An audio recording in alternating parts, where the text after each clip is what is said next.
They say don't get too close. So you told me that you have a brand new record that you're getting ready to go cut. Y'all been putting together songs, and I'm excited about it because of the songs you told me you were going to go record. One of them being, a couple of them being your daddy's songs. Yeah. 3 of them. 4 of them. Oh, 4 of them, yeah. I think. And some originals. Yeah. It's going to be like a mix, but right. It's time. It's time for a new album. The last one was 21. Yeah, 21. Yeah, it wasn't COVID. 21.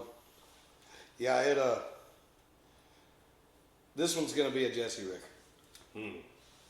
So. I like that. And then we got that new song coming out with Eric Lee Bedingfield too. That's awesome. So we've been teasing that a little bit. That'll be fun. What's it called? Taste the Whiskey. Is and the other song, the video that y'all just shot? Yeah, Caden Wilson, man, dude he's a badass. He's 22. He's 22 years old. And the song you wrote is just... He is... It's incredible. When I met him, he come walking in the house, and I was like, dude, that's a sick mullet. He was like, man, I'm trying to be like your dad, And if you look at it, it's the Keith Whitley mullet. So, I'm gonna do some work with him, man. That's awesome. He's top notch. To be so young, he's a hell of a singer, man. He's got great vocal control. He's green. That's awesome. He'll be a lot of fun to work. Is he moving up here? I don't know if he's moving up here or not, but he's going to be spending some time up here if we're going to work with him. But that was really cool for him to be involved. And then my mom shared his video today. Oh, that's cool. Yeah, and he about shit himself over that. I bet he loved that. Yeah. Has he met her yet? No, he hasn't met her yet, but man, he's 20. Like I said, he's 22. Crazy. He is a Keith Whitley. Seems wise. I don't know grown men that are as big of fans. Really? Yeah. So he really is I mean, he is a grown man, but I mean, but he's still a kid to us. Yeah. You know what I mean? But he's he loves my dad. Huh? Like loves him. Like was staring at that album for the Don't Close Your Eyes. He was just standing there staring at it. Had the platinum record. Yeah. I bet he was and all. That's And I'm not trying to whatever, but you don't go into many people's houses. They got a platinum fucking record hanging on the wall, no matter who it's for. Yeah. Somebody sees that of their idol. Exactly. That's huge. Yeah. No, that's huge. Yeah. Are you going to be with the label on this go around? I'm not going to be with the label. Man, I've never been with a major label, if you will. Which sucks. Yeah, fuck that. But I don't like being told what to do. Like, you're gonna do this. This is how you're gonna do it. Is that a real? It goes on. Of course, it's a real thing. Big time. Of course, it's a real thing. Of course, it is. Especially first record artists. And yeah, like these guys that come in, these guys and girls that come into town, and they're searching for a major deal. That's what they want because they don't know better. Yeah, they don't know no better. And don't get me wrong. I mean, there's some major deals that have transpired and that are fucking perfect. Right, but that's a rare. But what it is these guys going in with a label and just putting money into the label and putting, they're part owners. They're getting a cut off of everything that's coming out. And if somebody says bullshit, they're fucking lying because that's the truth. I've been in this business since I was 4 years old, man. Mm-hmm. I've been seeing shit and retaining shit since I was a kid. I know what the hell goes on around here. But it'll be an independent album for sure. And like I said, there's a lot of labels out there that treat people good. There's a lot of labels out there that treat people like shit. and I'm not stepping in that muddy water. I'm a musician. I'm not a politician, so I'm not playing their fucking game. Yeah. You know what I mean? I'm not going to do it. There's a lot of people who have. I mean, there's stories of artists going into, radio stations, going in and doing their, and I know this to be a fact, going in and doing their radio interview, going in and doing their liners and doing their, their single that they're pushing. Back when radio tours were a thing. Where the fuck did radio tours go? They're non-existent, aren't they? You know what I mean? I did a radio tour that was 4.5 months long. I didn't come home once. Didn't come home one time. Actually, that's a lie. I came home for my mom's birthday and flew home. We had 3 days in between. We took the bus, dropped us off at the airport. We flew home. Me and my tour manager went to the birthday party, flew back out the next day. But I know for a fact of several female artists going in and doing this at the radio station and then get a call from their management.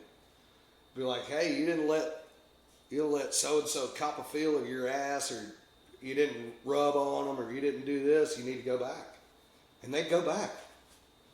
Because it would be hard to get away with that as a female for against a female today. Yeah. But back then, they weren't going to buy that shit from nobody, and they knew that. And they weren't all like that. Right? No. Hey, there's one in every crowd. Yeah. And, it's always going to be that way. Like I said, I'm not a politician, so I'm not going to play the fucking game. Yeah. And I hate it for some of the people who will. You want to own you, right? You don't want somebody else owning you. No. Yeah. Which takes us back to in time. Fucking no wonder people are salty about fucking being owned, especially when they were treated like shit. When you get a label that treats you good, takes care of you, and has your back, and of course you want to go, you want to put on for them. But you got somebody that treats you like shit, day in and day out, just like you're another number on the fucking charts. Hell, you don't want to fuck them. And the good ones are a dime a dozen. I mean, they're not a dime a dozen. They're fucking very rare. I mean, they're just. Their artists are another number unless you're one of the big sellers. They don't give a fuck. They do not care about their artists. They don't. And if these artists think that they do, they're fucking wrong, and they've got blindfolds on to the fucking world. Period. I've seen it firsthand. I've seen it secondhand, thirdhand. I grew up here, man. Yeah. My fucking my mom's Lori Morgan. My dad's Keith Whitley. My stepdad was Sammy Kershaw. Like, I know what the fuck goes on in this business. I may not play that way. I may not play like I know everything, because I don't want people to think that. And I don't know everything, but I know a lot. Yeah. And I play a lot more on a downscale side of what the fuck I know than I lead on. Hey, you want to do some of this John Daly Good Boy Vodka? Oh, yeah, I've been wanting to try. You know what I love about it? What? Made in the USA. That's right. From fucking... Hell. Do a little lemonade. Good Boy Vodka. John, if you're watching this, appreciate the hookup. I'm not sticking my finger in your drink. You want it mixed, you gotta mix it yourself. I swear. You think he drinks his own vodka? Hell yeah, wouldn't you? Yeah.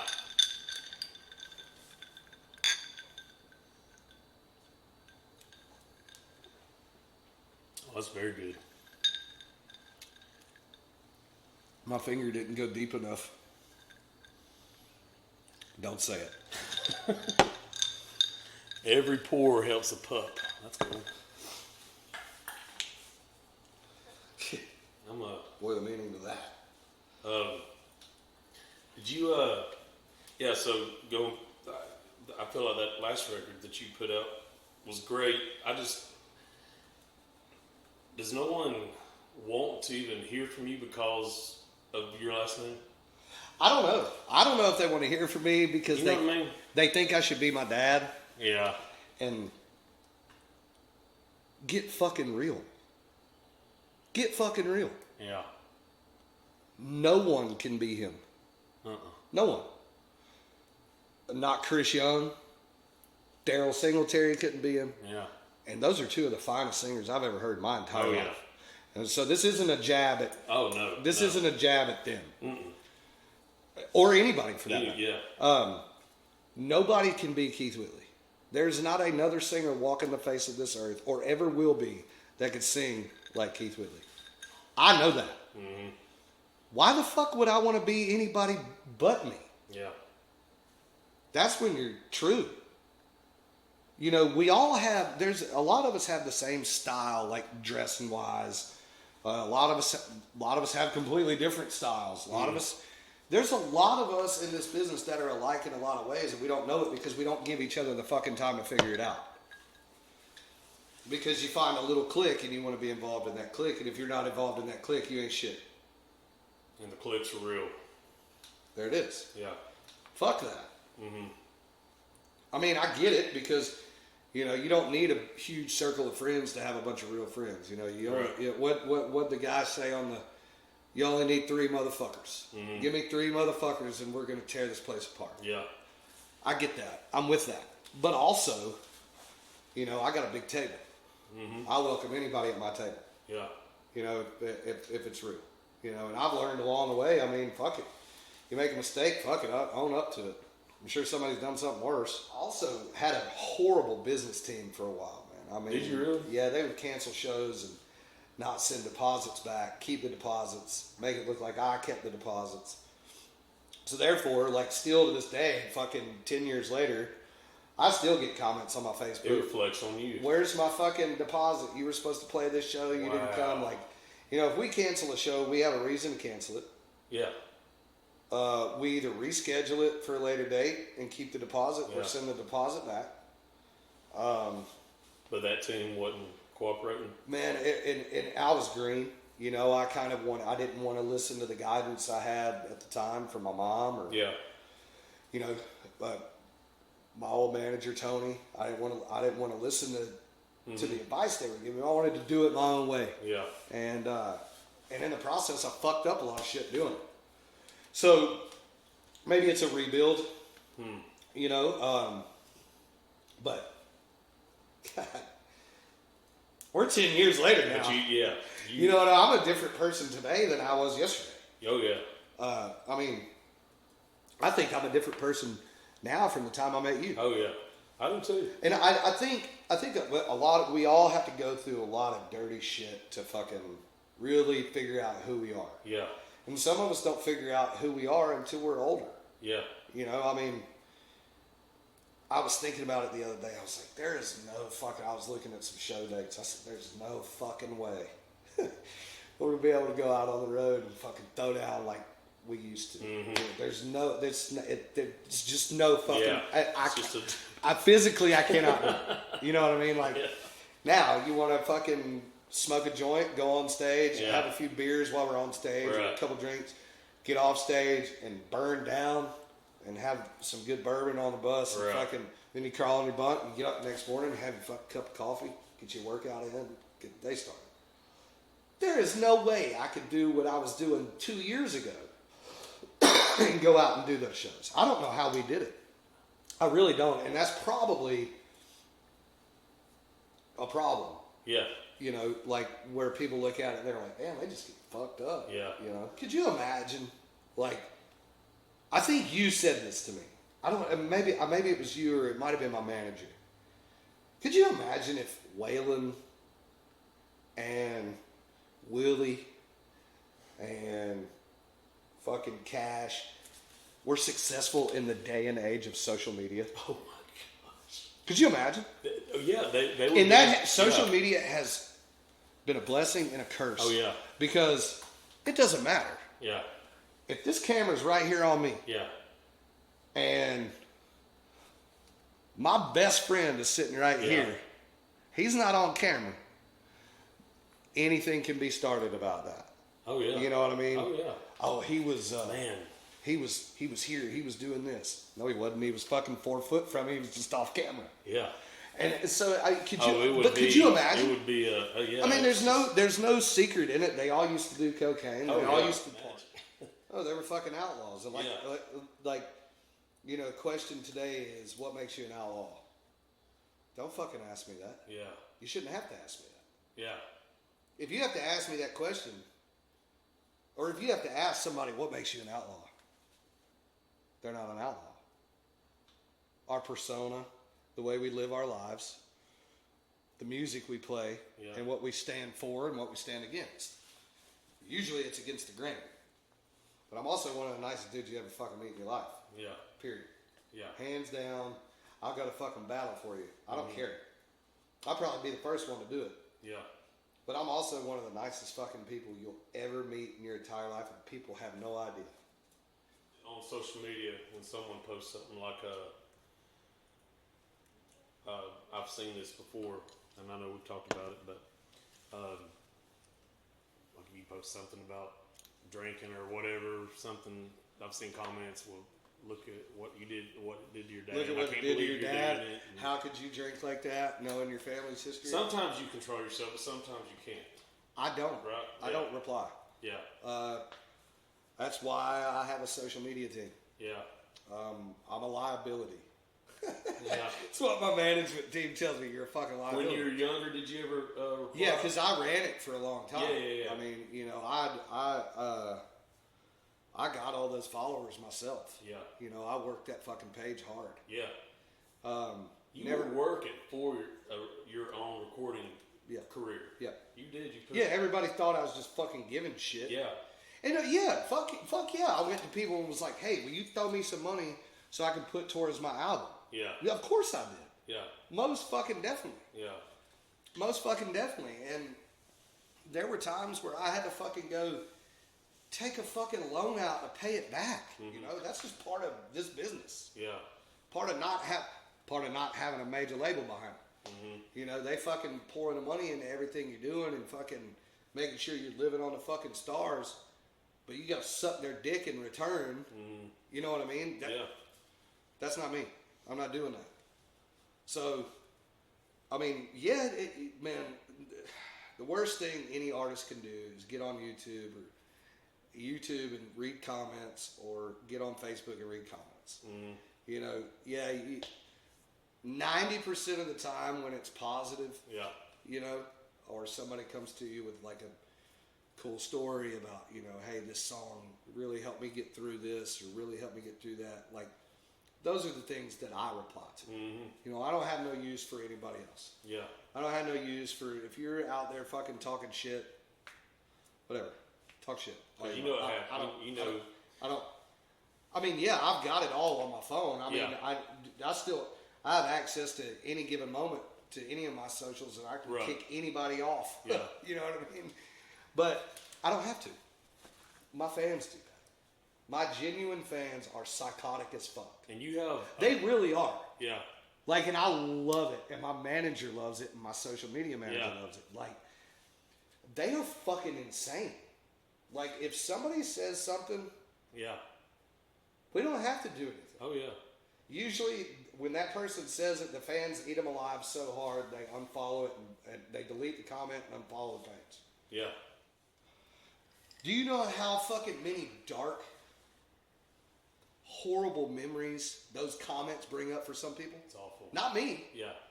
What about this lady that's a fan of mine that just read that comment who just lost her husband in the same thing? Or what about this mom and dad who are a fan of mine who fucking just lost their child to fentanyl overdose, who our fucking president thinks we don't have a fucking problem with?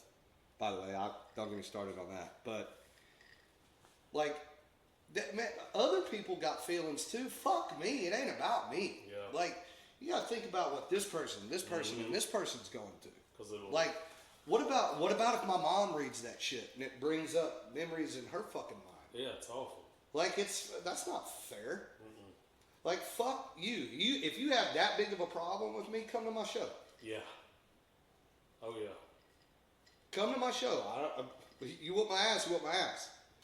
That's probably not going to happen. But I will be glad to sit down and talk to you about it. That's the problem today.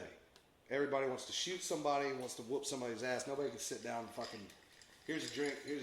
Oh no, they can Tell me behind what that computer. Tell me what your problem is with me. What Yeah. did I do to you that has you so fucking mad? Yeah, Well, I don't guess anything. There's a door. Bye. yeah.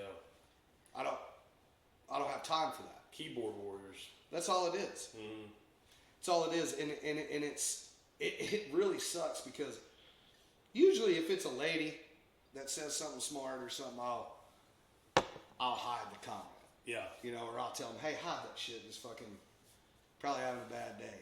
And then these dudes just fucking unleash on them. And then we get a message. It was like, I'm so sorry. I was just having a bad day.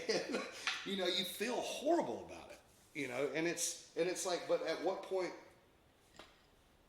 can you do you stop feeling bad about standing up for yourself? Yeah.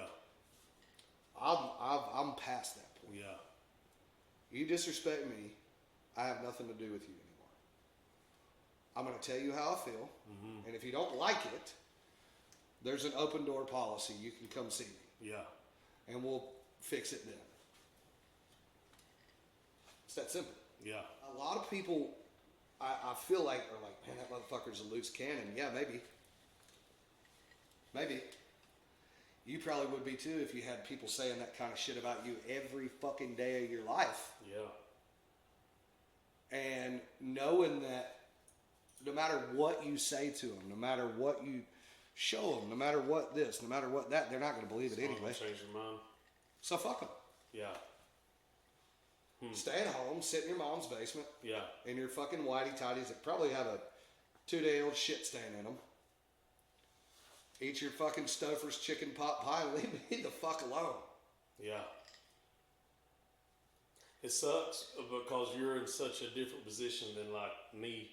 Like with you, you have I don't even know if we're controversy, but like your mom's story, your dad's story, and the public, the limelight, and just knowing both of them have their own things, and you being so close to your mom, I feel like, you know, but it's awesome that I know you wanted to defend her, but you have to just ignore all the. I will defend my mom to my grave. Yeah. Especially in person. Oh yeah. In person, I've done it. Yeah. Many a times, and I mean, there's Really? Yeah, and there's times I probably shouldn't have. Yeah. You know, I probably should have just let it ride and fucking. But no, I don't fuck who you are. Yeah. I don't care who you are. If I'm standing there, you will not fucking disrespect my mother in front of my face. Oh yeah. Period. It won't happen. I don't care. I really don't give a fuck who you are. Like, I don't care how big, how bad, how many kills you got, whatever. That's my mom. You only get one. Mm-hmm. And I know a lot of people have bad childhoods, and their biological mom or their birth mom was, you know, a horrible person. Yeah. But there's always the mom that took them in if they did. Mm-hmm. You know what I mean? And I just think, you know, your mom's mothers are sacred ground. Yeah. Period. And you know, I think a lot of people are losing touch with that. Do you think anybody in the business, or have you ever been told that you're riding the coattails of?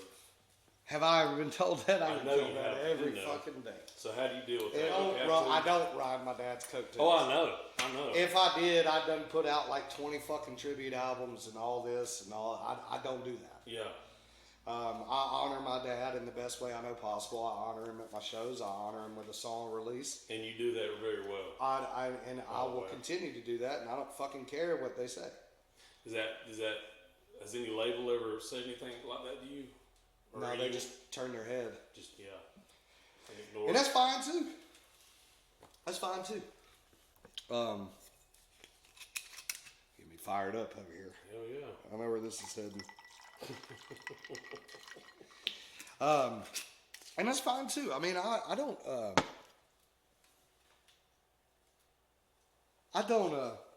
first of all, I don't have a problem with somebody's opinion. Right. I may not like your opinion, but Right. You're not wrong for your opinion. Yeah. If you think I'm a fucking egotistical asshole who's riding my dad's coattails or my mom's okay, that's your opinion. You're entitled to that. Yeah. But you don't have to be a dick about it. Yeah. You know what I mean? Yeah. No, this is a real conversation about certain things that I've experienced that a lot of new artists are going to experience and they need to know about. Yeah. Not everybody that you talk to that says they want to write with you is your fucking friend. You've had that happen? Dude, listen, let me tell you. Because of my last name and because of who my parents are. Yep. You know, people are like, hey man, let's hang out, you know, like whatever. I live a fairly simple life. Yeah. You know, for the most part. Right. I feel like. I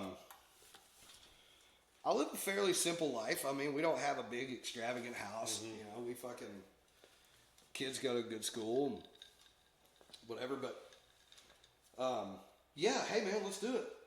You know, hey man, I'm having a show tonight. You know, it's Wednesday night. Hey, I'm having a show. Why don't you come out, hang out? Not gonna make it tonight. Yeah. Got kids got this at school. Got to take this one to school in the morning. Crickets. Hey man, what do you think of me? Hey, what do you think about writing this week? Months later, nothing. Huh. And it's because they don't get that fucking, and I'm just telling you for what it is they don't have a Whitley endorsement. Who wouldn't want a Whitley endorsement? Exactly. Who wouldn't want a Lori Morgan endorsement? Yeah. Who wouldn't want a Garth Brooks endorsement? Yeah. You know, I mean, Exactly. like, come on. Yeah. And that's what it is. When you don't give them what they want, Yeah. they don't want nothing to do with it. When they see you for being green and having talent, and fucking they can't fucking win, they can't fucking suck you into their fucking deal, Yeah. and you do it on your own, Cody Jinks. You know what I mean? Yeah. Look at, like I just said, Cody. He bypassed everything. Yeah. And basically said, fuck you, I'm going to do it my way. Frank Foster's the same way. Cody Jinks is, he's awesome. And so is Frank. You introduced me to him. He, what's your thoughts on Frank Foster? I love Frank. Nothing but good things about Frank. And he's, not only Frank, his crew, his management team, his booking team, his band, his bus driver, his tour manager's wife, Frank's family, Frank's kids. They're all 100% top notch, and I wouldn't trade knowing Frank for anything in the world. Yeah. He's a top notch dude. We are very much different, but we're very much alike. Okay. As far as music goes. Yeah. As far as our way of living goes, we both love the outdoors. We both love this. We dress quite a bit different. Yeah. You know, that's about it. Yeah. You know, But he's independent on his own. Lone Chief Records, and he owns Lone Chief. And Records. he's worked for what he's got. He owns Lone Chief Records. He signed Lainey Wilson, and okay. asked Lainey. He said, "What do you want out of this deal?" She said, "I want a major deal." And Frank saw to it. He said, "I'll get that for you," and he saw to it that she got it. Wow. She still buddies with him? As far as I know, she is she's just a doll. Yeah. You know, she's a wonderful, wonderful person. Sweet girl. I met Lainey fucking 9 years ago, 9 years ago. Oh, wow. Cool as a fan. Yeah. And see, that's the thing. All these people that are fucking, and I would like to clear the air before somebody has something stupid to fucking say when we release this. This is not me being salty. Yeah. About relationships or anything. It's just the real facts. Yeah. Thomas Rhett had it hard. I commend him for fucking making it the way he made it. Yeah. You know, I mean, he did exactly what we try to do. But if you notice, a lot of us who are legacy acts, if you will, some do the actual legacy tour and act where they actually go on and do their parents' songs. And I had no problem with that. I'm not. Yeah. That's fucking wonderful because I do a lot of my dad's stuff Oh, in my of course, shows. and you should. You know, Yeah. and it's very hard for me to do Lori Morgan stuff in my shows because I don't want to sing about me wearing panties and red lace and shit like that. But I always close my shows with Tell L'Oreal Over. Yeah. You know, we always do Don't Close Your Eyes, Miami, I'm Yeah. Over You. And we'll throw another one in there. Yeah. You know, but a lot of other legacy artists, they go do a 2-hour set of nothing but their parents' music. Right. That's fucking great. Yeah. There's nothing wrong with Yeah. that, and I'm not hating on that Oh no. at all. Yeah. But we get overlooked because, oh, well, their parents made it. They're good. Their grandparents made it. Yeah, but what about us? Yeah. What about the music we want to bring to the table? Right. No, it ain't my dad's music. No, it ain't my mom's music. It's Right. my motherfucking music. Yeah. Just like that shit that you're writing that you think is fucking country music and is not. That's your music. And guess what? We're still out here pushing your shit. Yeah. We push your shit more than fucking half the fucking people out there. Do you understand what I'm saying? I do. Yeah. Like, I put on for people. I don't need somebody to put on for me. Fuck you. I don't need, not you. Yeah. I don't need somebody to put on for me. I don't want anything from you. Yeah. There's not an artist in this fucking world walking the face of this planet I want something from. But if I see something in an artist and I'm like, I want to write with them, I want to work with them, it's genuine because I want to work with them. Yeah. Like, that's just the fucking way it is. Period. So many artists out there think that somebody wants something from them. I mean, I guess you could say, yeah, I want to write with you, so that's something, me wanting something from you. I guess you could look at it that way. But I don't need you. I'm perfectly content with where I'm at. All the time. And it's taken me a long time to get there. Yeah. Like a long fucking time to figure that out. You know, I've got 3 of the most beautiful kids in the world. Beautiful wife. Got a great family. My in-laws are fucking rock solid. Yeah. Obviously my family. I don't fucking need shit from somebody else. Yeah. All I'm trying to do is broaden the horizon all the way around. Like, let's write. Okay. We might just sit around, drink beer, and get shit faced, and fucking throw some steaks on the grill at the end of the night. And guess what? At the end of the day, we got a good friendship. Oh yeah. I mean, I feel bad for a lot of artists today. They're just green. Are there artists out there right now that have, in the past, been buddies or tried to be buddies with you just because of the last name? There's artists out there right now and years past that would call me while they were out of town. I'll be fucking packing the bus. I'll be over at the bus yard in Hendersonville. Mind you, this is a jab at my tour manager. But he's supposed to be over there putting bus stock on the bus, you know, loading the bus and shit. I'm over there doing it. I do it. I went over, cleaned the bus. Me and Kristen, my wife. Yeah. We go over there, clean the whole bus, stock it, get it ready, light the candles, make sure everybody's bunk and had their pillow in it, made sure everything was good to go. All the time. Yeah. Now, with that being said, my tour manager also lived 45 minutes from where the bus was and only 20 minutes from where the bus picked us up. So I wasn't going to make him fucking do that, you know. But I got to give my old man a hard time because Joey's good shit. But I'll be over there getting ready to go, and I get a call from, you know, a buddy of mine out on the road touring fucking 6, 5, 7 days a week. Hey, I need you to run over to the house and help do this. Can you do that for me real quick? Yeah, sure. Gone. Or, hey, do you know anybody that can do this? Yeah, sure. Gotcha. Somebody be there fucking 15 minutes. Yeah. But when I call, crickets. What's fair about that? It's not. Now, I don't do something for you to do something for me in return. Right. But if I call you in a moment of need and it's important, I expect you to fucking help me out. Or at least be like, hey, let me call so-and-so. Yeah. You know, I've done that to where my buddies who run their own businesses and our slam have 2 employees killing it, doing better than half the major businesses in town. Will take time out of the job that they're on to leave and go take care of this person for me.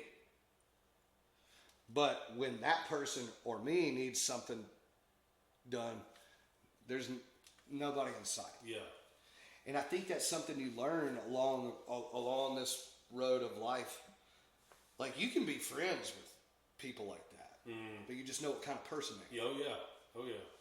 You know what I mean? Hey, look, here's the thing. There's been times I fucking owed a shitload of money out. Mm-hmm. Yeah, my timeline didn't match up. Sorry, man. But I got you. And I always made sure it was right. Yeah. And still will make sure it's right. Right. You know? And like I said, I fucked up. But if I fucked up that bad and you're who you are, you're not going to call me to fucking do something for you if you know I can't fucking get it done. Yeah.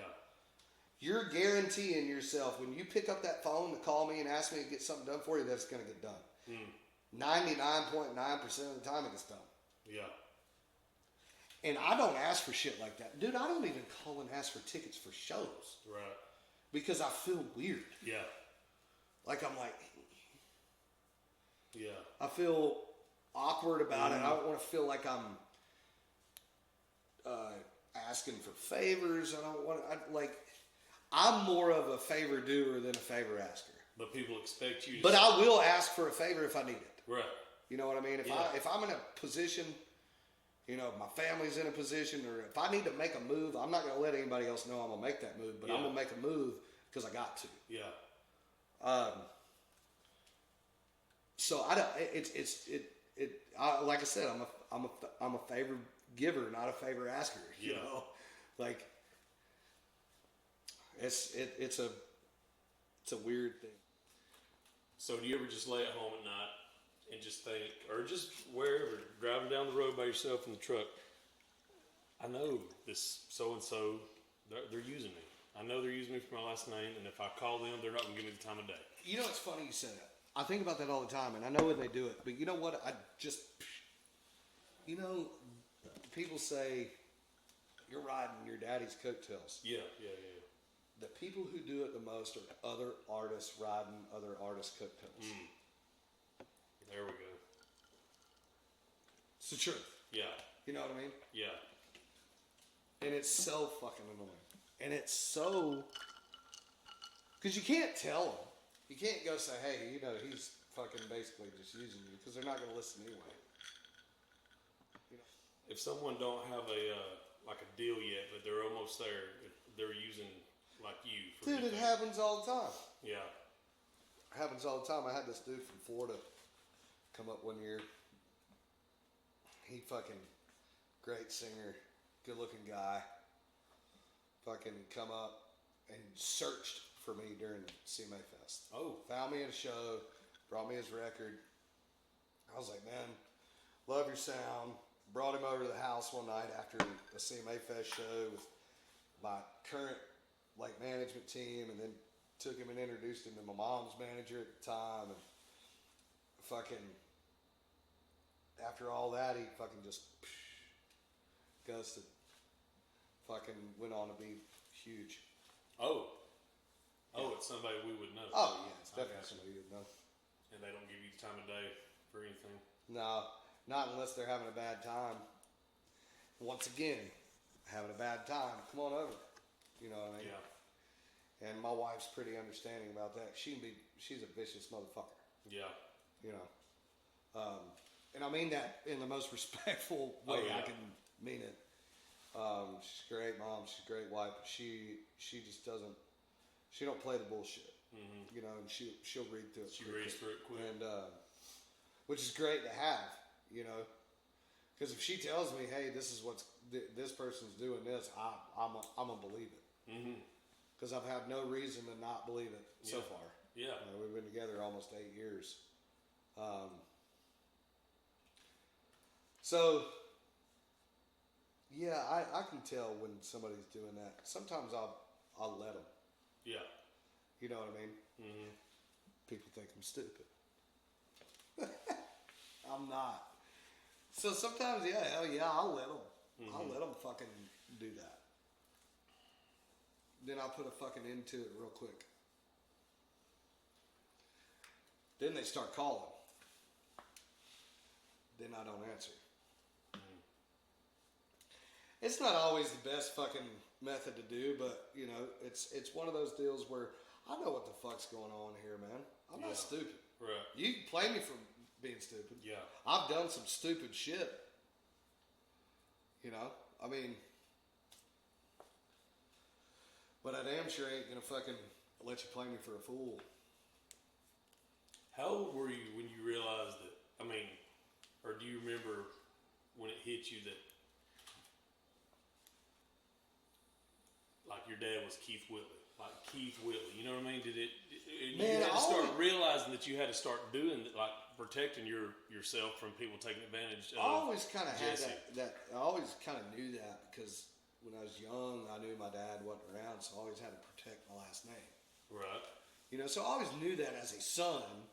You know that this is what I had to protect, but I didn't really realize it until I got older. Yeah. I'm like, man, you motherfuckers are some haters. Why the fuck you hating on me? Yeah. Bitch, I didn't fucking birth you. Yeah. I didn't give you the fucking life you're living. Fuck you hating on me for? Mm-hmm. You know what I mean? Yeah. Like, it's not my fault. Fuck you. It's not my fault at all. Don't fucking hate on me or even people like me. Mm-hmm. Like, I didn't fucking go through a checklist and say, greatest country music male singer, greatest country music female singer, greatest country music opera, original opera member. Yeah. That's what I want as my lineup. He's got to have red hair that's curly and a mullet. She's got to have blonde curly hair and a mullet. He's got to have gray hair and a lazy eye. I didn't fucking pick that. I didn't do that. You were in it. You know what I mean? Yeah. Like Georgette Jones didn't fucking go through and pick out, my dad's hair has to be perfectly combed over to the right, gray, the nickname the possum. Mm-hmm. My mom has to have blonde curly hair. Like, that's not her fucking fault. All we're trying to do is, we're born with music in our blood. You don't like our music, don't fucking listen to it. Yeah. You don't listen to our parents' music, sure. Oh yeah. You know, I mean, I'm gonna say it. Hank 3, I'm not a fan of Hank. I'm not a fan of that style of music. Yeah. I fucking love Hank Senior and Hank Junior though. Mm-hmm. You know, Mm-hmm. I tell you what, the one son of a bitch that was blessed with fucking a blue chip gene was Ben Haggard. Oh man. Yeah. I mean, that's one of the finest country music singers I've ever heard. So, is he getting blackballed because of the last name? Probably. Yeah. Because he's that good. He's amazing. He's that good. Yeah. You know what I mean? But he won't ever get to that point. And I wish he would. Because of the last name. I wish he would. Oh, I do too. There's nobody out there right now. There's literally nobody more genuine, and that authentically sings his ass off like Ben Haggard. Oh yeah. Yeah, I'm glad period. you brought that up. Man, I mean, fucking down every road, there's always one more city. He sings. He sounds just like Merle. It's fucking scary. It really is crazy. Like Yeah. And people. He's an asshole for this because people, because of him, put us in a category like that. I can't sing like that, you know what I mean? And they expect us all to do that, but we can't. Right. You know, that's not, not all of us are built to sing traditional country music. Yeah. Not all of us are built to sing rock and roll. Not all of us are built to fucking rap. Not all of us. The music industry alone is big enough for every motherfucker that thinks they can fucking do music. Yeah. Whether you can or you can't. Yeah. It irritates me when I see things. I'm like, how the fuck does that have 1 million views on it? Yeah. Like, it's so bad it has 1 million views. That's why. You know what I mean? And I hate to be that guy, but at the same time, this business is still big enough for that person. Yeah. And it's like I don't know. I don't know. I just believe that everybody has their own way of making music, and it may suck to you, but it doesn't suck to these 50 people. Oh yeah. And they have a right to listen to that music, just like the 100,000 that listen to that music. Yeah. Am I wrong? No.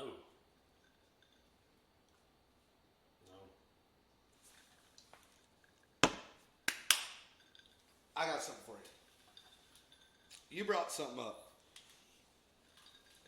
that led me into a statement that said,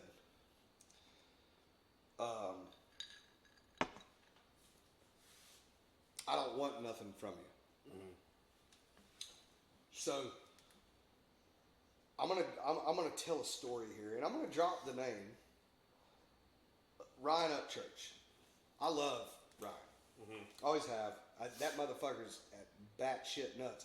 He ranks up there batshit crazy with my craziest fucking fans.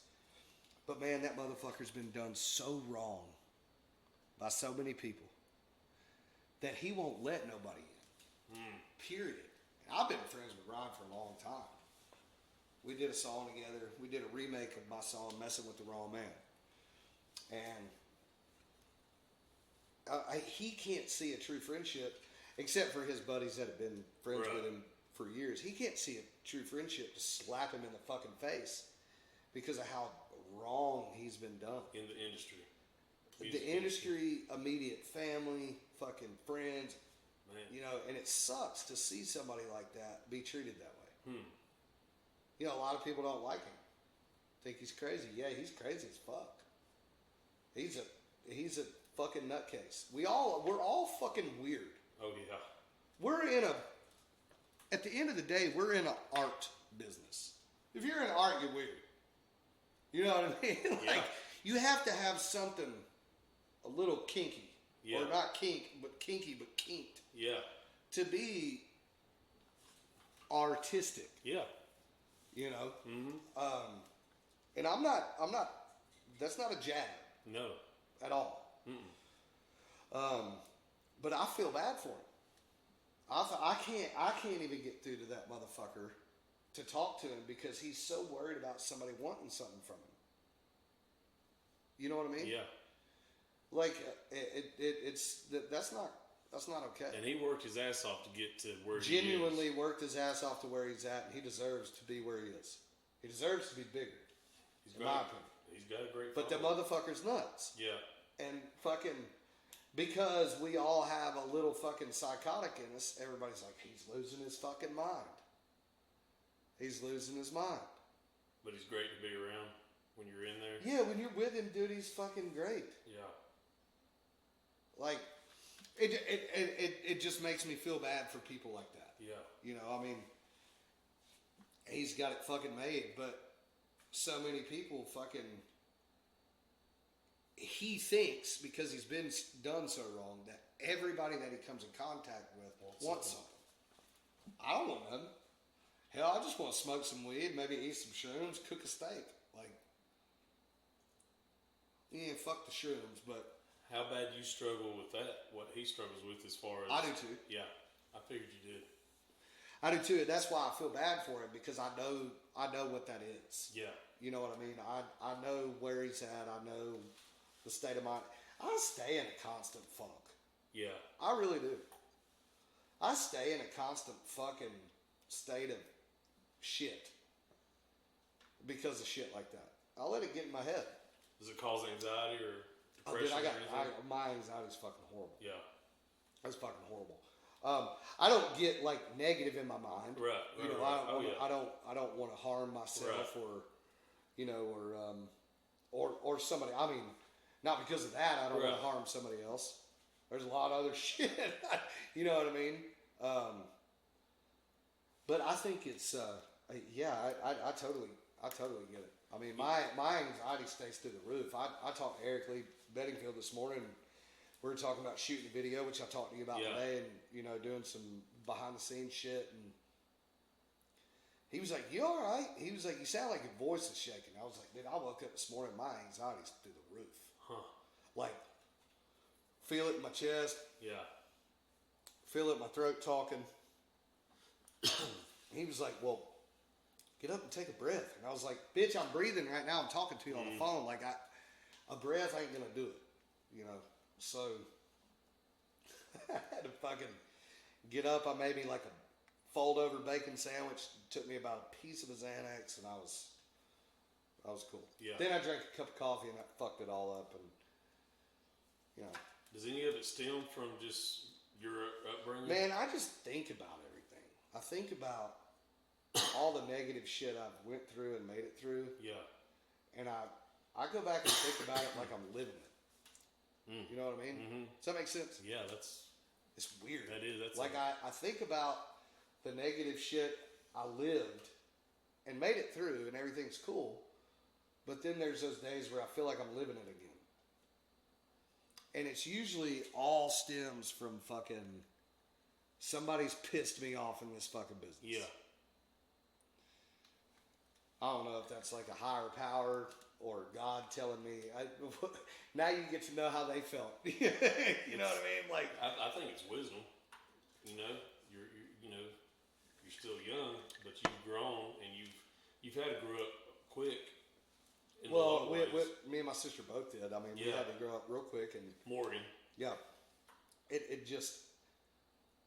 I feel for the artists out there right now who are getting fucked and they don't even know it. My best advice would be to get you a business manager that you trust. Not somebody who's a business manager either. Right. Find somebody that you trust. Yeah. That you can say, hey, here's a fucking, even to the fucking gram bag of Coke. Even to the stack of ones, $1,000 worth of ones. Here's my child. I'll be back in an hour. Find somebody that you can trust to know nothing's going to happen to anything that's prized to you, including yourself. Yeah. You know what I mean? Yeah. Make that motherfucker your business manager. Don't give them access to a motherfucking thing. Yeah. Let them tell you where the money's going. Yeah. Let them tell you where the money's going. Here's where the money goes. This money goes here, this money goes here, this money goes here. If I find 1 cent missing from the other one, you're fucking gone. Yeah. And have that mentality.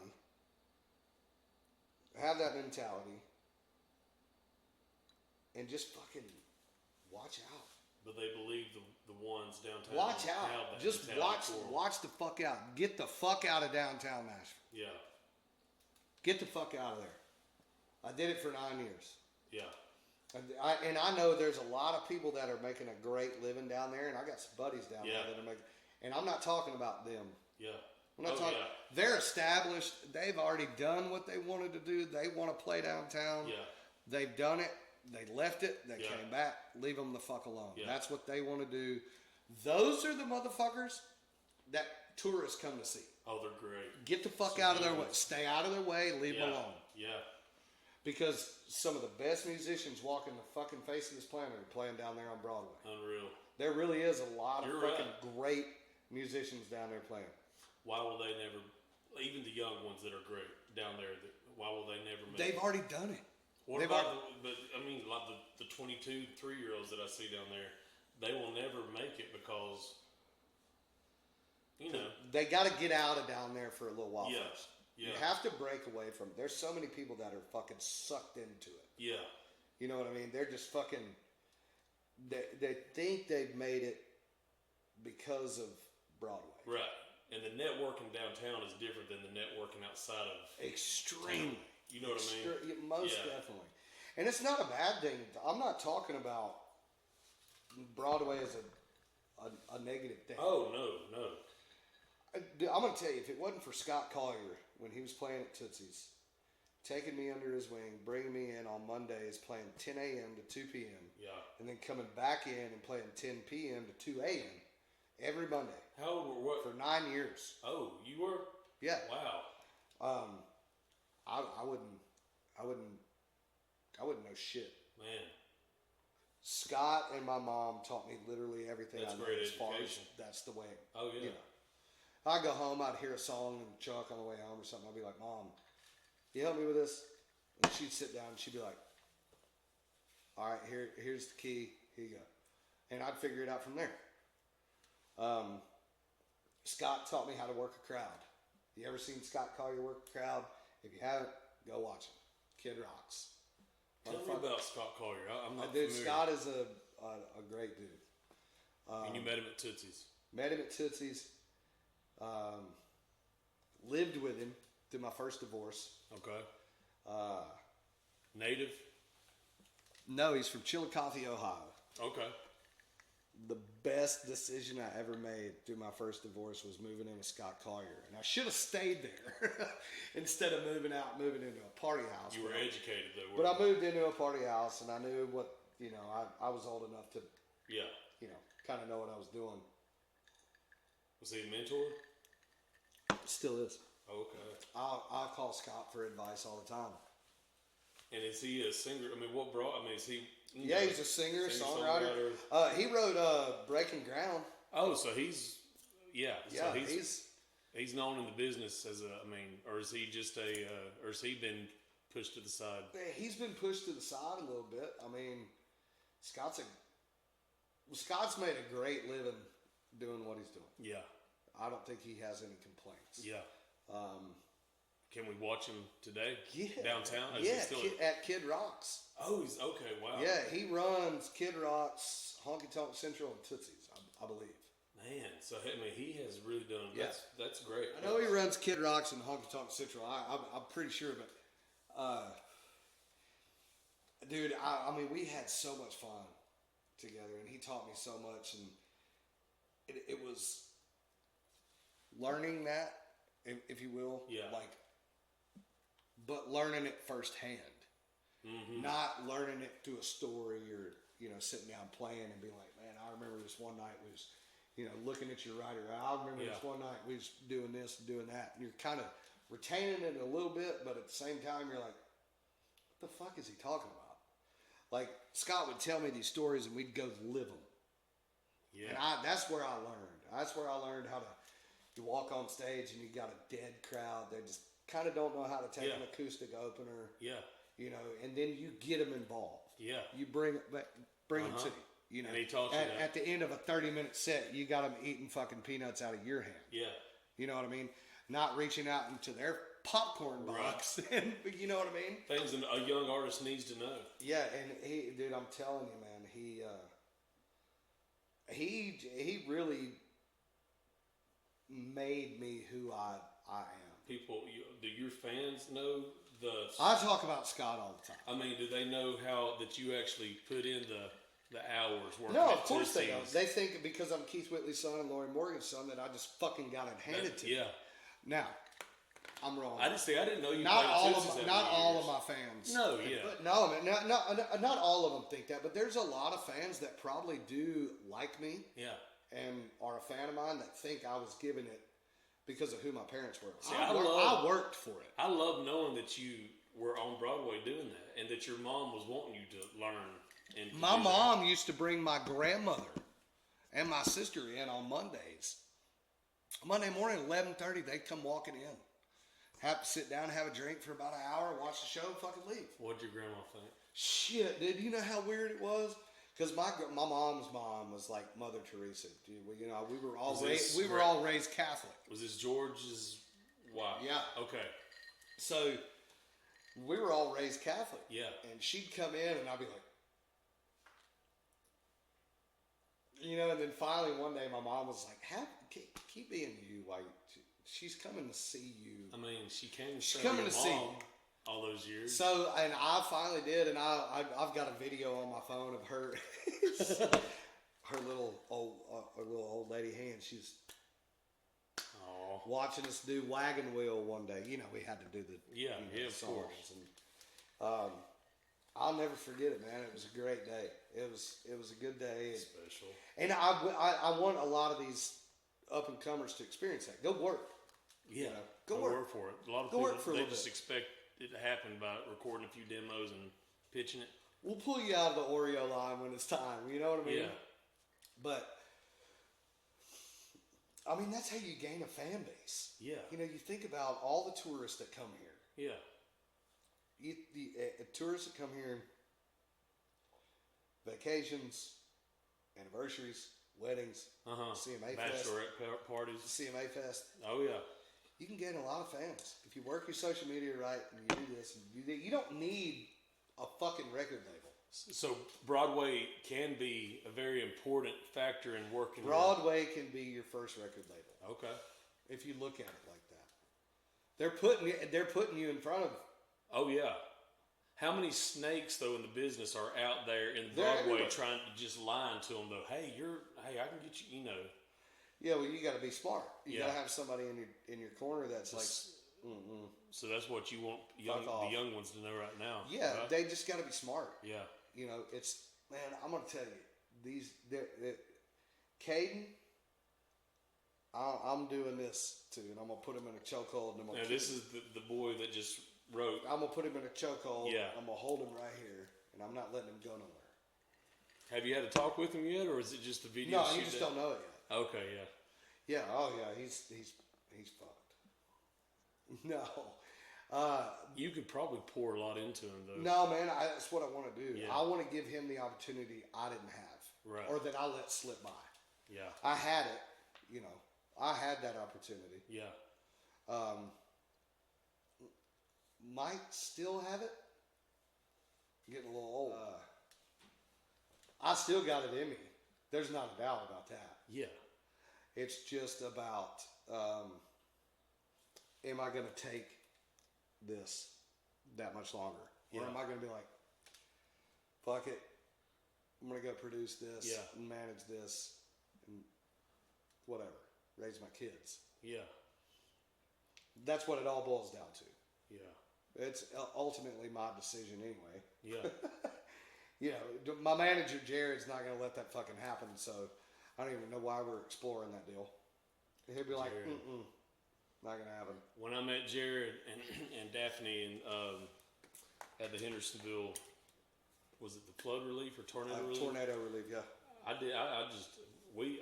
was so glad you let me hang out with them Man. because we clicked and we And were I'm just so we just glad I hung came out. into contact It was great. with them there. So I told my tour manager, Joey was kind of like my day-to-day manager. He Yeah. still is, pretty much. I mean, if I need something or if there's questions, I call Joey. You know, my ideas go to Jared. My booking ideas go to Daphne. Daphne comes to me with, hey, this is booked, this is done. Jared's like, hey, you're an idiot. You're not doing this. We're doing this instead. You know what I mean? Yeah. And Joey's like, hey, I'm just here for it. Whatever, I got to be. But Jared believes in your best interest, doesn't he? 100%. 100%. 100%. So when I first met them, when I first met with them, I'd already met them a couple times. And Yeah. I was listening to Daphne talk. I was watching Jared, and Joey was over here like this in his food. And I was like, you know what? I'm gonna get that motherfucker to manage me, and she's gonna fucking book me. Because Daphne was already booking. She was She booking me, had but we weren't experience. exclusive. I mean, she had experience in that whole dude, world. Daphne should be as big as WME. She's great. She's top notch. Yeah.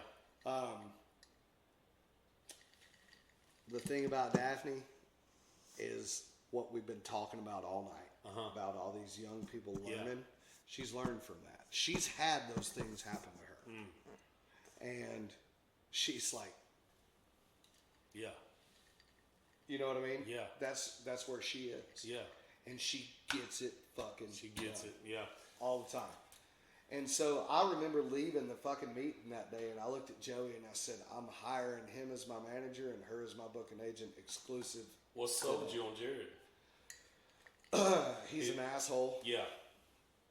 100%. Yeah. He's a fucking asshole. He's just like me. Yeah. We fucking see eye to eye on 90% of the shit. Like, I think Jared fucks with me a lot. Yeah. You know, just because he can. Yeah. And I'm like, ugh, like you do. Yeah. You know, like, hey, how you doing? You know, like that don't work. But those were the first teammates that I could see that we got Jesse's back. Ever.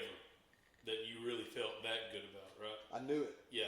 So I invited him over for dinner one night, steaks and shit at the house. Uh-huh. And I had the contract that they gave me. I signed it Yeah. with a pen, not via email. Yeah. Signed it with a pen and taped it to my fridge. When they got there? Yeah, before they got there. Okay. And they came in that night, and I watched Jared. I saw him. He kind of looked over, and went on about his business, and we were sitting down at the dinner table that night, and I said, "You're going to manage me, and I'm signing exclusively to you for booking." Yeah. Jared was like, "You know how I know that's real, motherfucker?" 100%. And I was like, "How?" He said, "Because that bitch is taped on the fucking refrigerator door." And he was like, "I knew you were for real." So, and If something is taken, Jared quits on me about 6 days a week. Right. Yeah. Every couple hours a day, he'll text me and he'll be like, "I quit. Fuck this," But Well, after talking to him that night, I know he believes in you. I like the hell out of him, actually. yeah, me And too. Daphne a lot. Me You too. feel it. You sense it. You know. I love them. Yeah. I love them both. Yeah. Going back to Lori, your mom, where's she at with you or have y'all ever just sat down and talked? Mom, I want to do the music. I love doing what I do. I want to produce a song on my mom so bad I can't fucking stand it. Really? Yeah, really bad. Because I think it'd be huge. When I talked to her publicist about it, she's like, "Oh my God, this is a great idea." I love Claire. Yeah, Claire she's top notch. Mm-hmm. I think my mom knows I want I want each finger in a little bit of everything from this music business. Yeah. I want How to could have, you not? do you understand what I'm saying? I do. Like, I do. You a eat, little breathe, bit in this, a little bit in that. do you Like, eat, breathe, and sleep it? I don't want all of it. I just want a little bit of all of it. Yeah. You have a lot to give. I got it, man. I feel like I have a lot more knowledge than people think. Yeah. And quite frankly, I don't give a fuck what anybody thinks. Yeah. If I hurt your feelings in the past, I'm not sorry. You probably fucking deserved it. Yeah. If I did you wrong, I do apologize because I was probably in the wrong and I was probably fucked up. And if you got done wrong on a business deal through a booking agency, you were done wrong by that booking agency, not me. Yeah. And that's period. I don't think there's much more about this business my mom could teach me than she already has. She's really taught you a lot, huh? I've watched it. Yeah. Watched it, listened to it, heard it, been in it. But I want to put this finger over here in production, bad, like either show production or an album production. You could do it. And I know I could. Yeah. There's not a doubt in my mind. No doubt. There's no doubt. I'm literally thinking of what you told me. I won't go into detail, but you said, Say it. I chose that. I told them, or I suggested the first song of the set list be that. Because a lot of people don't come out to the slow, song. Yeah. But she comes out to that slow number one big hit. And I told you, I said, dang, when I saw your mom a long time, she came out to that song back in October, and it was like, that's crazy, because no one ever does that. And I said, it was awesome. You go, well, I suggested that. Change it up. Change it up, man. Keep people That guessing. gives you, that you do have an eye for it. What do drug dealers do when they ship shipments? They keep everybody guessing. That's why people keep coming back. That's why these FBI agents and everybody keep coming back trying to fucking catch them. Because they're keeping them guessing. Keep them guessing at your live show. Yeah.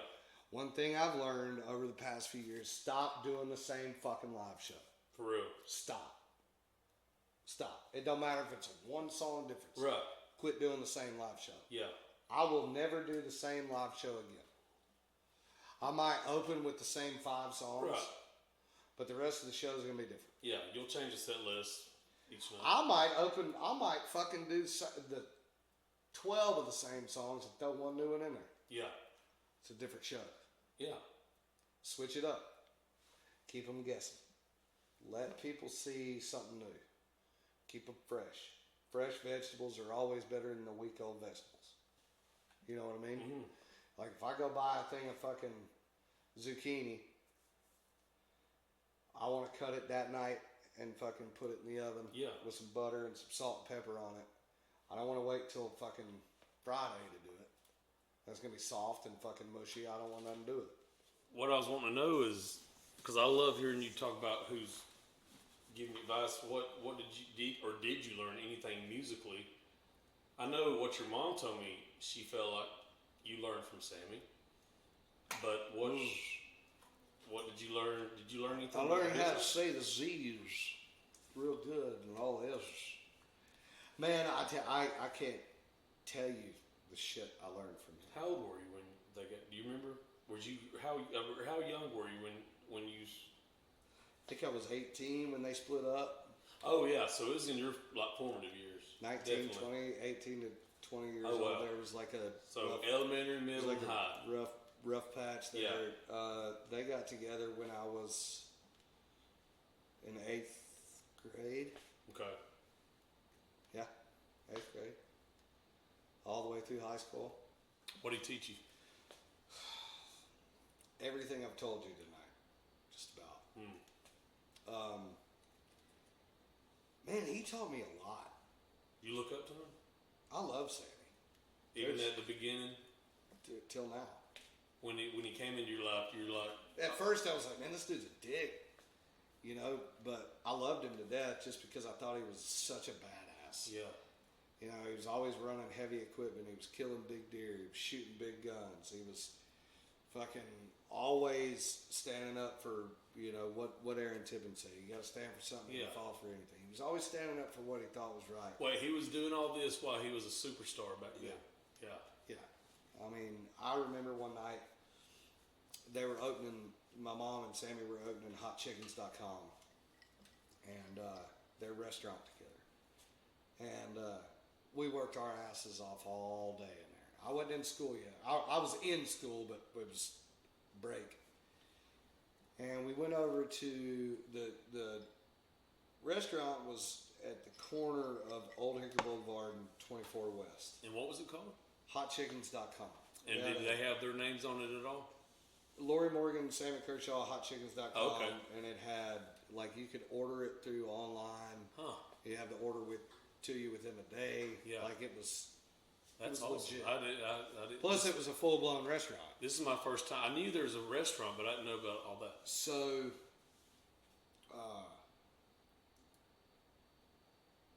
we needed to go to a Walgreens.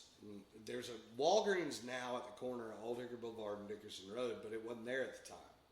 So the closest Walgreens was Neely's Bend, Gallatin Road, which Yeah. is about 8 miles from where we were. Right.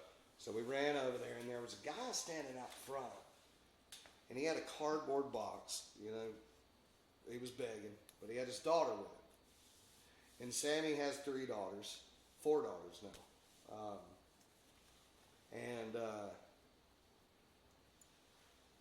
Mom saw the little girl or whatever. We had gone in and got our shit and come out. And I hopped up in the back seat, and looking back at it, you know, I didn't think much about it back then, being the age I was. But now looking at it, I'm like, damn. Sammy pulls up to him. He said, "Hey, buddy." He said, "You need some money?" He said, "Man, I got my daughter out here." He said, "I'm just trying to do this, to do that." He said, "Well, I'll tell you what." He said, "Do you need a job?" The guy said, "Man, I'd love a job." And he said, "Well, I'll tell you what." He said, "I'm opening a restaurant. I need some." He said, I know construction. I know how to. I'm good with wood. I know how to do drywall. I know how to do this." He said, "Well, perfect. That's what we need done." He said, "That'll lead to a job at the restaurant. Come on." He said, "Tomorrow I'll be there at 10 a.m. Here's the fucking address." And the guy was, he looked at it, he was appreciative, but you could tell that he was a little disappointed. Sammy said, "Meet me at the front door of Walgreens." So we pulled back around, and Tommy drove a big old fucking excursion. It was on like 40s and... Was it? Oh, yeah. Was it short? Oh, dude, it was fucking What color was it? black. Oh man. Yeah. Man, he taught me a lot. You look up to him? I love Sammy. Even There's- at the beginning, Till now. when he came into your life, you were like, At first, I was like, man, this dude's a dick, you know, but I loved him to death just because I thought he was such a badass. yeah, You know, he was always running heavy equipment. He was killing big deer. He was shooting big guns. He was fucking always standing up for, you know, what Aaron Tippin said. You got to stand for something. Yeah. You fall for anything. He was always standing up for what he thought was right. wait, he was doing all this while he was a superstar back then. Yeah. Yeah. I mean, I remember one night they were opening. My mom and Sammy were opening HotChickens.com, and their restaurant together, and we worked our asses off all day in there. I wasn't in school yet. I was in school, but it was break. And we went over to the restaurant was at the corner of Old Hickory Boulevard and 24 West. And what was it called? HotChickens.com. And did they have their names on it at all? Lori Morgan, Sammy Kershaw, HotChickens.com. Okay. And it had, like, you could order it through online. Huh. You have the order to you within a day. Yeah. Like, it was... That's it was awesome. legit. I didn't. Plus, it was a full-blown restaurant. This is my first time. I knew there was a restaurant, but I didn't know about all that. So,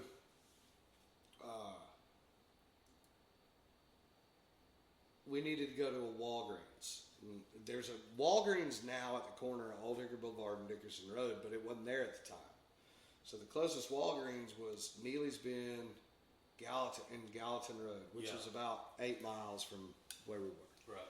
So we ran over there, and there was a guy standing out front, and he had a cardboard box. You know, he was begging, but he had his daughter with him. And Sammy has 4 daughters now.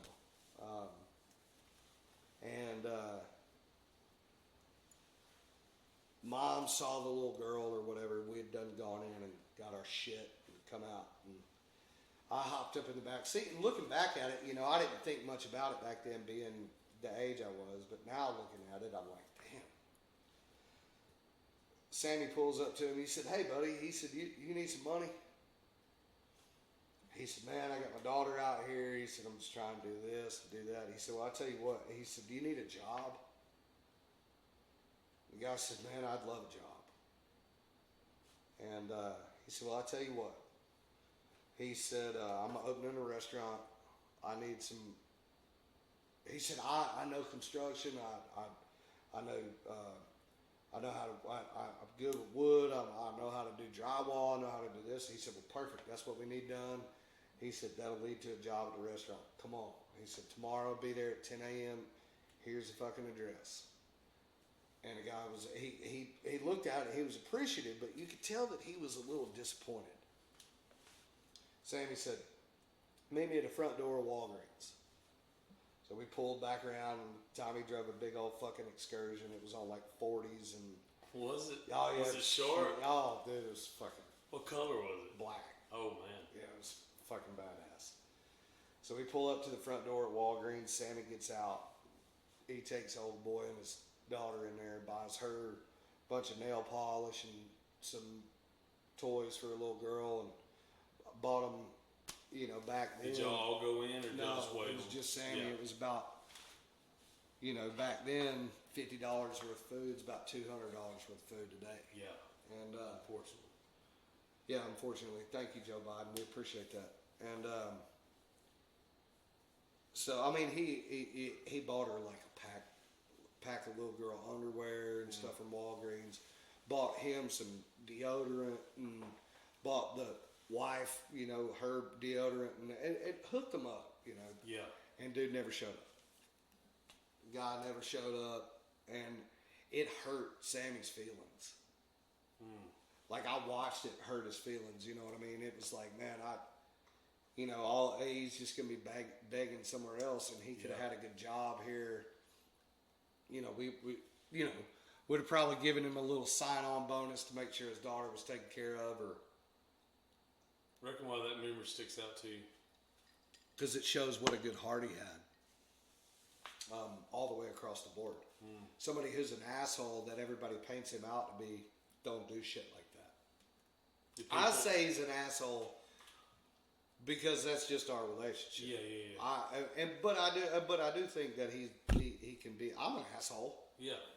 I wear it and own it proud. Yeah. But it just, man, that fucking killed me for him and my mom.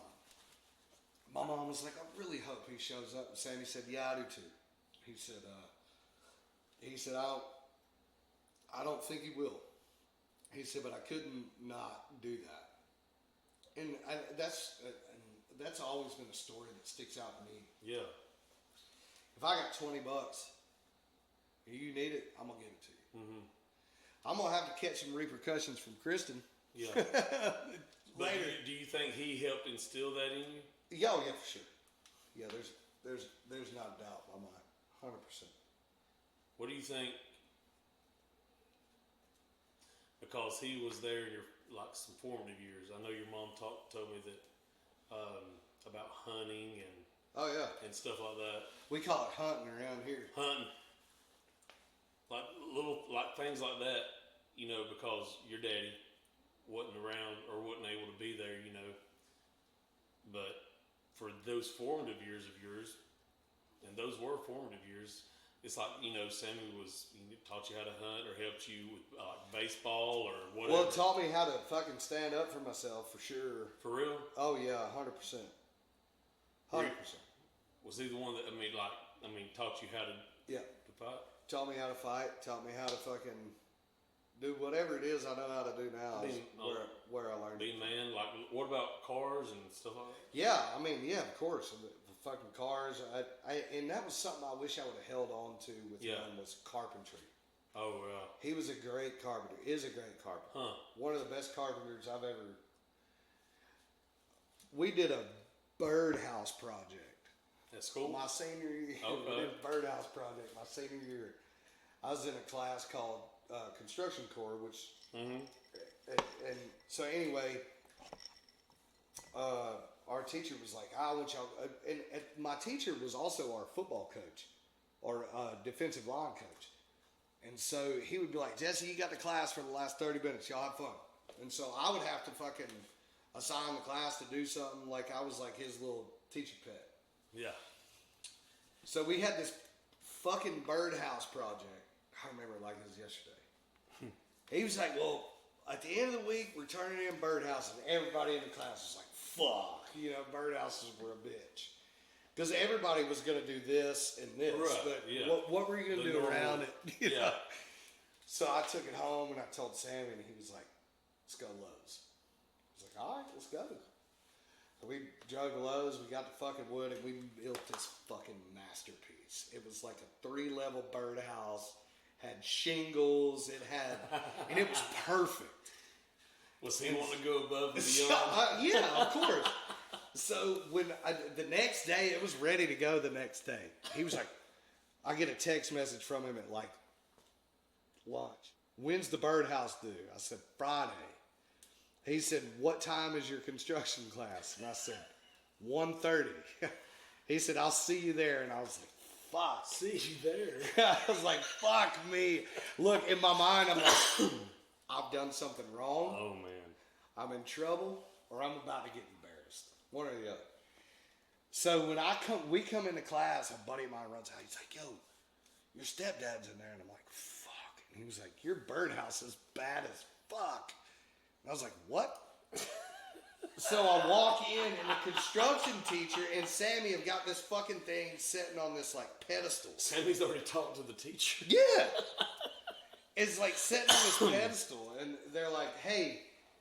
So our teacher was like, if Sammy's in town on Thursdays, he's going to be y'all's teacher for the remainder 45 minutes. What? That was a real thing? Yeah.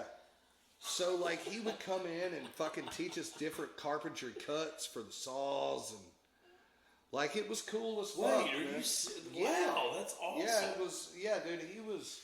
And he loved it. And look, I know him and my mom are just Right. fucking at each other's throats still. Yeah. You know, I know my mom was my mom, and Yeah. Randy is a Awesome. sweet soul. Yes. And I love him to death, but No doubt.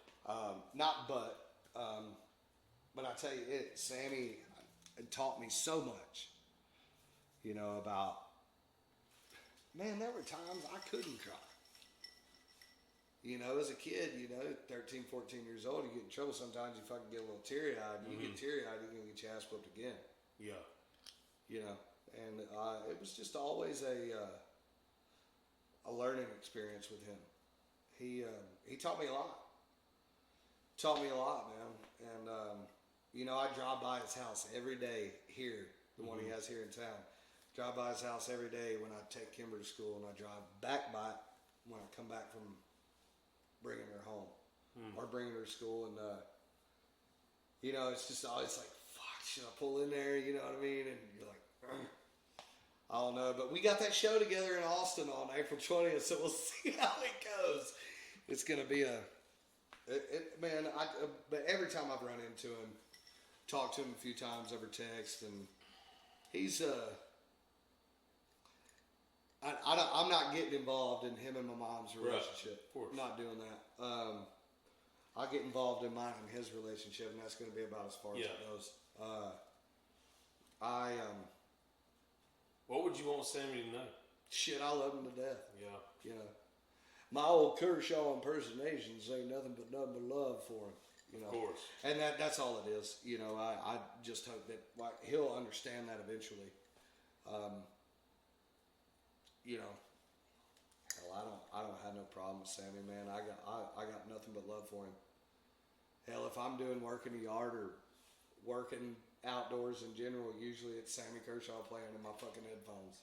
I've been with you. I can't listen to Keith Whitley while I'm fucking tilling a garden. Yeah. You know what I mean? Yeah. You know, now we get done, the sun's setting, and we got steak cooking on the grill, a glass of wine. I'm going to put on my dad, and I'm going to fucking try and impregnate my wife. Right. Yeah. You know, but I don't know. I ain't got no hard feelings with Sammy. Was it hard at first? Oh, yeah, it's still hard. Yeah. It's still hard. He was my hunting buddy. Yeah. It'd be like Kristen's dad. You know, me and my father-in-law. Something were to happen to him, man, I'd lose my hunting buddy. You know, I'd lose somebody I have life conversations with, because hunting isn't just about killing; it's about life and nature and, you know, learning the world or learning nature.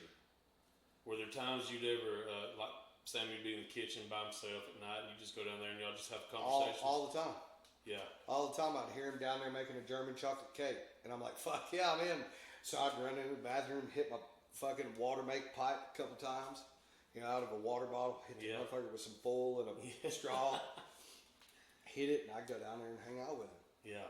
And I wish I'd have known that he was smoking weed too, because I'd have just been like, "Fuck it, let's roll a joint and smoke together." Right. But kind of had to keep that a secret or hidden. From many a times, man, many. You believe he gave you some wisdom? I believe he gave me a lot more than some wisdom, for sure. Yeah.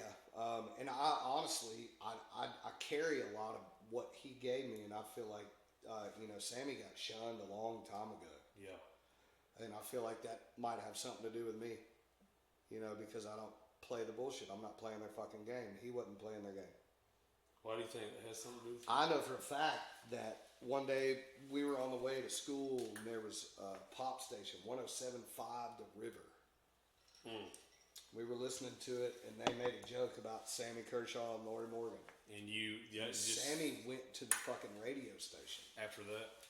After dropping me off at school, went to the radio station and was banging on the glass. They made some jokes about my mom, I guess, right. And Sammy was pissed. And it shot him in the foot, I feel like. Really? Yep. That was a big... I feel like it shot him in the foot because you weren't supposed to do that. Yeah. You weren't supposed to be an artist standing up for another woman artist or to a radio DJ. Back when radio fucking meant something. You know what I mean? Right. Like radio don't fuck... What the fuck does radio do for you? It means nothing. Who you got a number one on radio? Good job. Yeah. You know, no offense to my buddies who have a number one on radio, but look at Brantley Gilbert. Brantley don't need radio. No. When's the last time you heard fucking one of Brantley's songs playing on radio? He's built a following. That motherfucker sells out everywhere he goes. Yeah. Look at his fucking Dylan Marlowe, fucking Dylan Jones, fucking Struggle Jennings. Yeah. And not a number one hit on radio right now. Right. Fuck you. Yeah. You know what I mean? And that's what Sammy told me. And that's probably why I have a fucking... It's probably why they're like, well, fuck him. I'm not going to fucking play that shit. Yeah. Dude, don't. Talk to my fans. My fans are crazier than me. But you have, and just from the outside looking in and studying your life over the past several months, you've worked your ass off. I know that for a fact.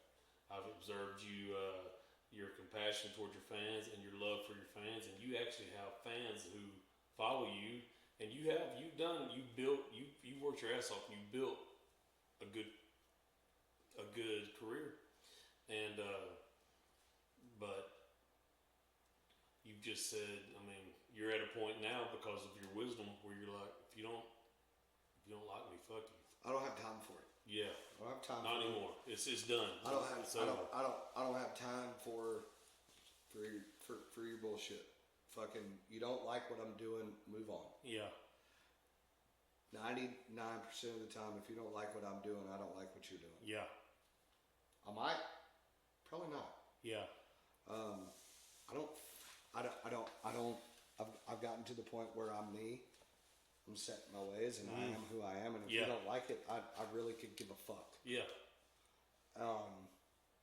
And I should probably be a lot more humble than that, but I am very humble. My fans are the best in the world. I really don't know another fan base that goes to war. Not just like talking some shit. I'm talking go to motherfucking war for somebody else. I really don't. Like, these motherfuckers don't care. Like, I've seen some vicious shit on my page over me. Yeah. And I'm like, so many of them, they've watched you grow up. Watch me grow up. And they feel a very and connection to you. And most of those know me as a person. Yeah. And they know how I am. I'm a genuine fucking dude, man. Yeah. Like, I mean, you know, I had to work a ways through a shit pile. Yeah. To fucking figure that out. Yeah. You know, I had to fucking do some fucked up shit and I fucking did street shit. Yeah. You know? Oh, yeah. I didn't live in the streets, but I did street shit. I had a lot of hardcore motherfuckers that I grew up with. Still do. I know a lot of hardcore motherfuckers are some of my best friends. Right. And they're my best friends because we grew up together. We learned together. And it's wild, dude. It's fucking... They don't use you. No. No. They don't fucking care. Yeah. Those dudes didn't know who Keith Whitley or Lori Morgan was. Mm-hmm. They were like, I don't be knowing them. One thing I was thinking about earlier is going to that is our buddy, our mutual friend who we were talking about earlier. He told me the first night we met, he goes, Rick, I didn't know, I had no clue for 6 months that Jesse was Keith and Lori's son. I just liked him, you know, and so that just attests you. I mean, there's you got. Who are you talking about? Man, oh yeah. Yeah, that's the first night we met. Oh yeah, he like, didn't have a clue. He's like, Britt, I didn't have a clue for 6 months. He didn't have a clue for 6 months, and all I called him for 6 months was Morgan Wallen. Yeah, that's all I called him. I said, we'd walk into scoreboards. I'd be like, Morgan. He'd be like, fuck you, from across the bar. But that just shows you. Yeah, and the customers were like, the hell? Yeah. But he's a good guy too. And you know, I've fucked up a lot of good friendships. Yeah. You know, by living, by learning. Mm-hmm. And would I go back and take it back? Hell no. No. I wouldn't trade any of it because I learned. You know, got me where I am. I'm happy where I'm at. You are. Yeah. I know you are. Yeah, I'm happy where I'm at. I mean, fuck, I'd love to have a house on fucking about 200 acres and shit like that, but that's just fucking material. Yeah. You know what I mean? Yeah. What I got makes me rich. Yeah, oh yeah. Big time. And so they can talk all they want. I don't care. Yeah. They're talking like that because they're broke. You know what I mean? Yeah. Inside. I might wear a Rolex. I might not. Yeah. Oh yeah. And if I do wear a Rolex, I earned it. No doubt. I earned to be able to fucking put that motherfucker on. Oh yeah. I earned to be able to put one on my wife. Yeah. And I've also earned to be able to buy 3 more to be able to put away for my kids. Mm-hmm. when they turn 18, hey, guess what? I bought this on your birthday X amount of years ago to save for you for your 18th birthday. Yeah. I'm able to do those things because I'm happy. Mm-hmm. No, hell no. Are we rolling in the dough? Fuck no. Hell to the fuck no. I wish. You know? I wish I could make a statement like Cody Johnson. Be like, yeah, we just bought another 150 acres to go along with it. You know what I mean? But Cody deserves it. I'm not jabbing at Cody. No. I mean, with Cody, you're probably looking at the next king. He worked it, yeah. You really are. I mean, like, you're really looking at this next king of country fucking music. Yeah. So what's next? So, This year. So I said it at the beginning that I was going to work with Caden, but I'm going to produce an album on him. I'm going to produce a Keith Whitley tribute album. Okay. On him. I think it'd be great for a young cat like him to do it. We're going to hit the road. I'm going to bring him out with me on the road. I'm going to cut my new album. And after I cut my new album and get this year out of the way, I'm going to fucking step away for a while. And I'm going to fucking produce. I'm going to manage. I got some things in mind. Yeah. Not step away from the business. I'm just going to not tour as much. Right. Hell, I think it'll be fun. It sounds like it. We need the Whitley stamp all over Nashville. Mm-hmm. You know. And well deserving. If fucking Big Machine can have their shit stamped on a fucking vodka bottle, Whitley can be stamped at every fucking music venue around town. Country Music Hall of Famer. Yeah. 3 a year. 3 a year. 3. That's it. I mean, there's only 3. Yeah. And the new class just got announced last week. Toby Keith, John Anderson, and we'll end it with this. What an opening line. Don't let the old man. What a song. He went against the grain like you. I love Toby Keith. Yeah. And you know what else? What's that? He was an asshole. Yeah. You know who didn't like Toby? Who? Sammy. You know who didn't like Sammy? Toby. Why's that? Because they were fucking two big ass alpha fucking males. Fucking mean as hell. Fucking out at the same time. And when I say Toby was an asshole, I don't mean he was an asshole as a person. He was just fucking, that asshole demeanor comes out. Yeah. He was nothing but nice to me. Yeah.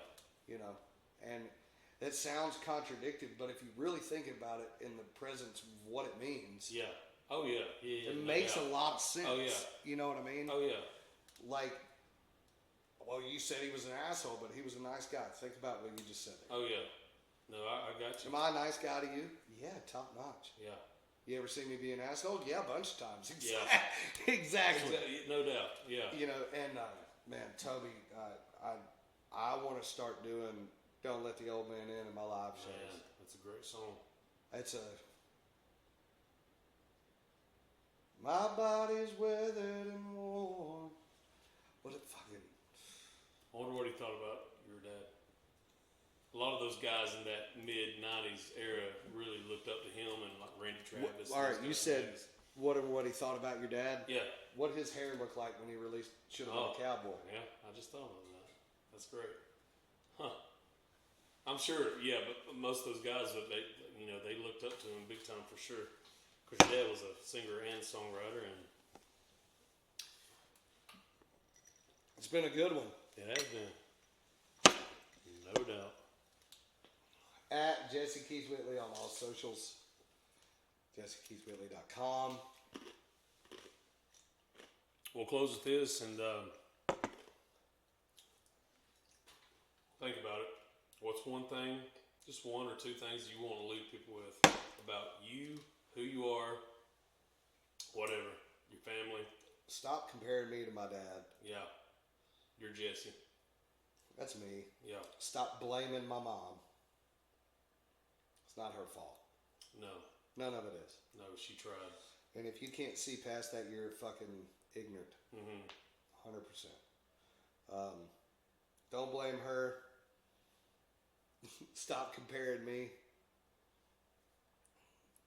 Just, if you're a young artist, listen to what I just said. Seriously. Yeah, no doubt. I learned the hard way. Because I didn't want to listen to my mom. Yeah. I mean, I wanted to do it on my own. Yeah. You had wisdom right there at your fingertips, and you ignored it. I didn't necessarily ignore it. Yeah, maybe I did. Yeah. But I wanted to do it on my own. Yeah. I wanted to learn. Right. I wanted people to be able to say, he wasn't given that. Right. He earned it. Yeah. You know, all the strikes and stripes and every fucking whiplashing he's had is because he earned it. Right. You know what I mean? And you've worked your ass off, and it's time for people to really see that you actually have worked your ass off. Yeah. And that's all it boils down to. Yeah. Stop blaming her. Stop comparing me. Yeah. And fucking learn from what I'm telling you. Yeah. I'm only here to fucking sing songs and teach maybe a little bit of what I learned. I don't know everything, but I'm going to say I know everything to my kids, and I'm going to try and teach my kids the same. So No doubt. try and be humble about everything. Yeah. That's why I don't be like, hey, let me get tickets to this. Let me get tickets to that. Why don't you call people and do that? Because I don't want to be that guy. Yeah. I don't. Would I love to be a part of it? Yeah. Yeah. Call me. Ask me to come. Right. You know what I mean? Yeah. I'm not who I was 12 years ago. No. Call me and ask me to come. We're going to have a good time. No doubt. I don't know what else I have to say. Well, I believe in you, and I appreciate you spending this time, because I believe there's a lot more to Jesse.